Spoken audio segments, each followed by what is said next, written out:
Hi everyone, welcome to my channel or welcome back to my channel.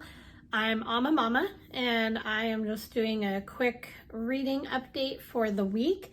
It's been another great week for me for reading because we had all been sick with COVID and everything. We took another week off of homeschool and stuff like that just so that everybody could get recovered because it kind of went stair-stepping down the line of everybody in the household. So we took the week off, so it left me with a good chunk of time for reading. So I actually have read 3 full books this week, and I'm about halfway through one that I'm taking my time with. I'm gonna kind of go in reverse order just because this one's the most fresh in my mind, but I finished reading The Druid by Jeff Wheeler. And this is the first book in the Dawning of Mirrorwood. And I actually really enjoyed this book. I gave it 4 stars when I finished reading it. I wasn't sure what I was going to think of it.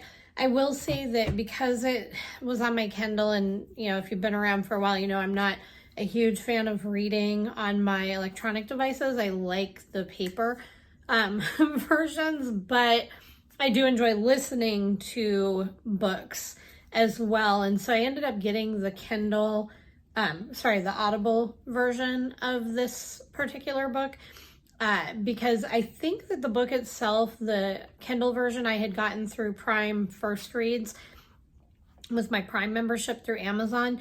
And when I checked on Audible, I didn't even use my credit for it because the book was like $1.99. So I just went ahead and bought it and I listened to it, which again was helpful this week because while I was either doing stuff or just didn't feel like reading earlier, in the week when I was working on this, I was able to listen to it. So the book basically is following a girl who they live in an abbey, and the leader of their abbey is being called to start another abbey in a location that they are going to be building a city and stuff like that in. And there is a druid prisoner there who has a book that the head of her abbey wants to get for the kingdom and stuff like that. And so she's part of, they have their class system and stuff like that because it's a fantasy novel. And so she's part of the Wretcheds. So she's like the lowest caste basically. But anyway, so she is put in as the servant to this prisoner, and lots of stuff happens. And I'm not going to go into a lot of the details, but it follows her story because through her service and other things, stuff starts happening, and the people that you think are good turns out that they're probably not good. And the ones that you think are bad are not necessarily bad in some of the cases. And so it's kind of following that whole story. So it's not a heavy fantasy novel in the sense that while there is, some world building a little bit and, some of the language things that they have in there, it's not really heavy. It was very easy to follow, very light read, stuff like that. However, it was interesting enough that it held my attention throughout the whole thing. I liked the characters. I feel like the author did a really good job helping you to feel like you were vested in what happens to them. And so when it got to the end of the book, I realized I want to continue the series and see what happens next with the head character, Island, and some of the other people, obviously. But so like I said, I'm not going to go into a lot of detail, but it was a quick read. I mean, I listened to it a little bit sped up because the pacing was kind of slow. But if you don't, if you listen to it, depending on, or if you're reading it or whatever, I think it said it was like a 9-hour read originally. And I think when I did it, it was like maybe 5 hours or whatever. So it wasn't that long of a book.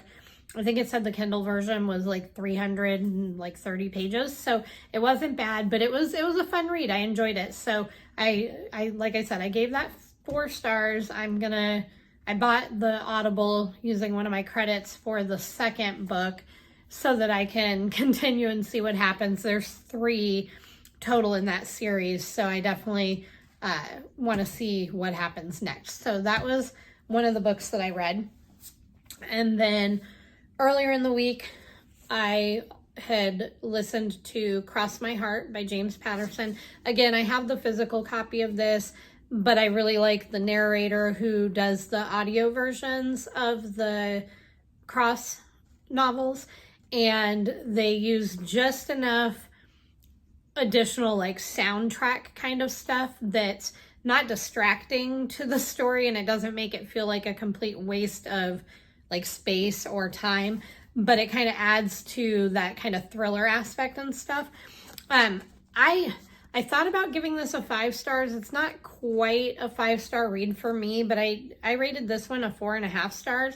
It was really good. The thing about what I've noticed, I should say, about the Alex Cross books is that each book is its kind of standalone thing. And so while I think there's lots of the Alex Cross books. I don't even know how many.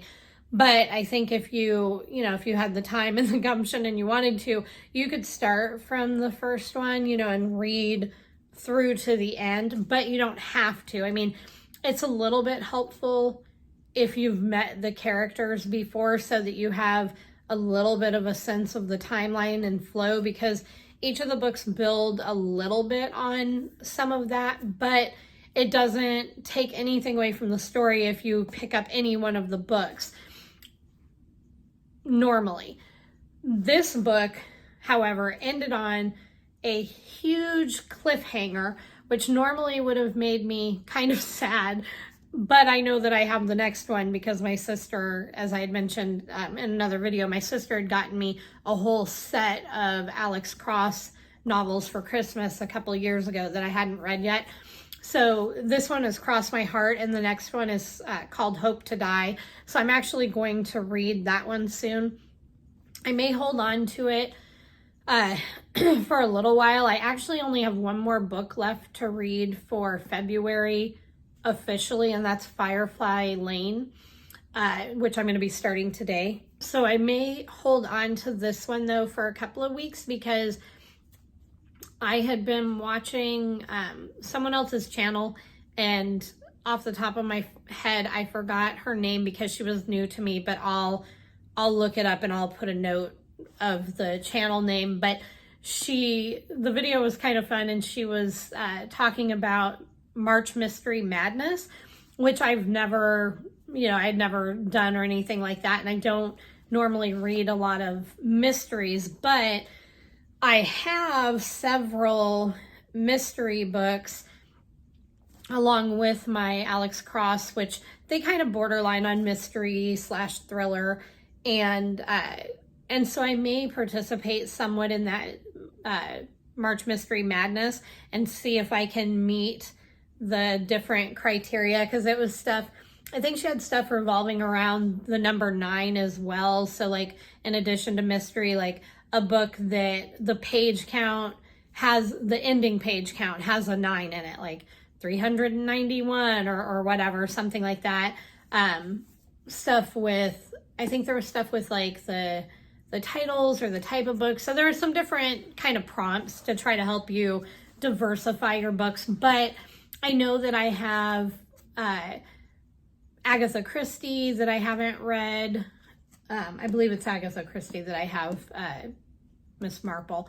And then I think I still have Sherlock. I think I have a Sherlock Holmes book that I have a couple that I haven't finished in that set.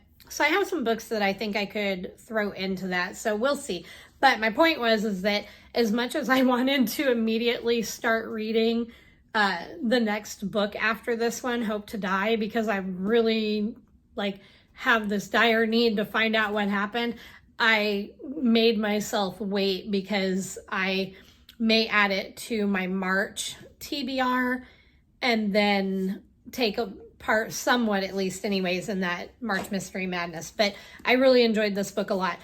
It was kind of funny because on Goodreads, when I went back and looked, a lot of people rated this particular book very low, like 1 and 2 stars. And the main reason is that he ended on a cliffhanger. And so I don't know if like people who normally read James Patterson, if because he tends to, tie everything up tightly and nicely with a bow at the end of the books, we're just frustrated by the fact that this one ended on a cliffhanger. But that for me was one of the reasons why I rated it a bit higher, because I liked that there's a continuation. Not that I necessarily enjoy cliffhangers, but because I knew I already had the next book and I didn't have to really wait on purpose, it didn't bother me. So I really liked it. And then the last full book that I have finished this week was The Outsider by Stephen King. You might not be surprised, but I gave this a 5-star. This book was so good. And even though there's parts of it that like you kind of see coming or whatever, just the way he writes about everything, it's hard to not still just be really drawn into the story and find yourself wanting to see what happens next, even though on some levels, like, you really already know. To me, his books are just fun to read, even with as creepy and gory sometimes and as scary as they can be. In this book, though, basically there is an 11-year-old boy who is found murdered in a park, and it is such a horrendous way that he's murdered that everybody is like freaking out, and they have one prime suspect whose name is Terry Maitland. And so they go and they do a very public arrest of him while he is in the middle of coaching a little league game.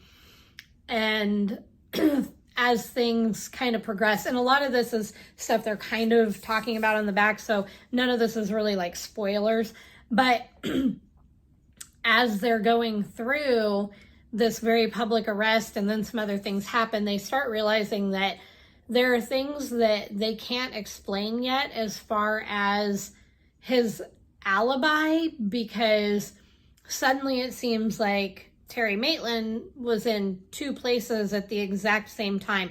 And so there's a lot of stuff that goes into that. One thing I will say about the murder of the boy, it's very graphic in what he says about it, but the way that King did it wasn't, how do I explain this?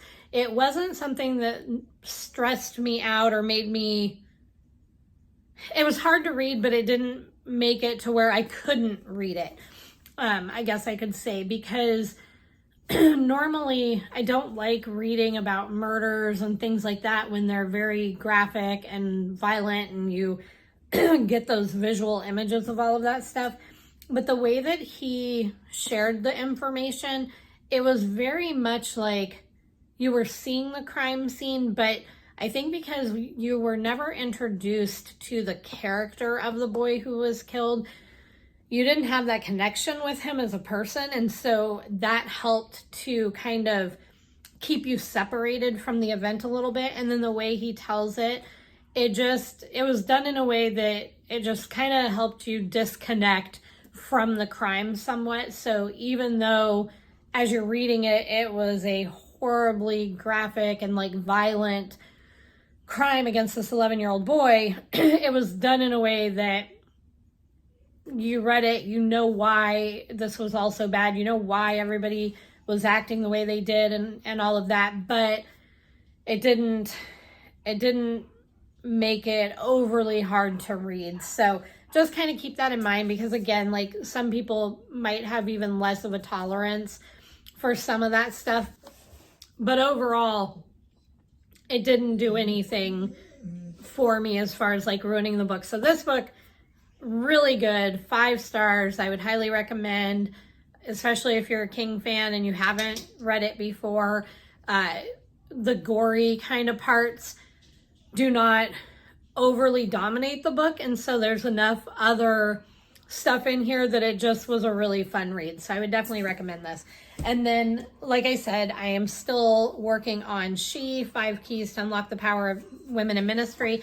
And this one I'm just taking my time with. And, you know, again, I don't normally like annotate and write in my books, but I've been making notes and underlining. I'm really enjoying this book. So I probably, with the pace that I'm going at, I probably have maybe four or five more days that I'll be reading this, because each key is like one chapter, and I'm spending probably about an hour to an hour and 15 minutes per chapter, but I'm doing it like a half each day. So I'm reading for about 30 minutes or so each day, just so I have time to really digest the information. So that is where I am at for this week.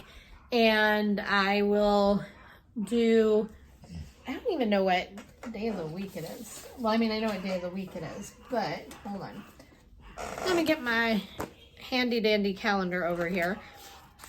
Let's see, what is today? The 18th. So there's one more week. So probably what I will do, because I'm definitely going to be done with all of my TBR plus some, because I read extra this month.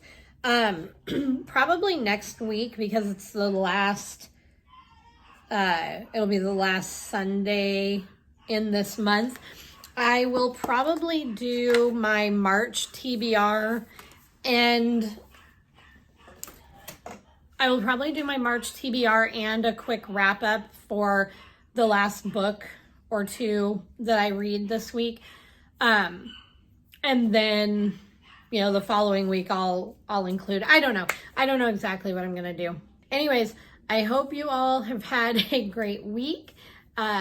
Stay safe, all the things. Hopefully your weather, depending on where you live, hopefully you're either having great weather or it's improving.